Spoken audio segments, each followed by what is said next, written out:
بسم الله الرحمن الرحيم. احنا هنا في جليم، في شارع الإذاعة، في ظهر التليفونات على طول، في عمارة كلها على بعضها 5 أدوار. احنا في الدور الخامس والأخير. الشقة بنخش بنلاقي ريسبشن كبير. أولا بنخش هنا على اليمين بنلاقي مطبخ وحمام صغير. المطبخ كبير وحمام صغير كبير.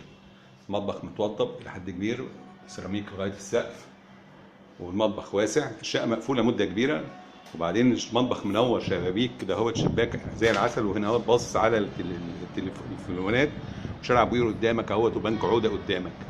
طبعا احنا هنا بحر، يعني البحر كده في وشك بالظبط، فبالتالي جو الشقة مرطب. الشقة فيها غاز طبيعي، وفيها مية وكهرباء ونور. نخش ده حمام صغير الناحية التانية، وبعد كده بنخش الشقة كلها أرضياتها باركيه، بس هي مقفولة مدة كبيرة. والريسبشن مربع عريض جدا، معمول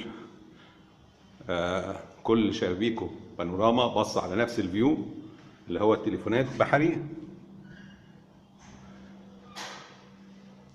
شقة مساحتها واخدة هنا كمان سفرة كبيرة، وبعد كده اهوت هنا في باب فاصل 3 أوض نوم وحمام.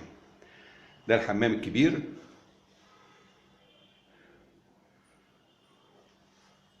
وده أوضة نوم الكبيرة. أوضة نوم بقى وسع على الشارع الصغير اللي هو جايب من شارع الإذاعة.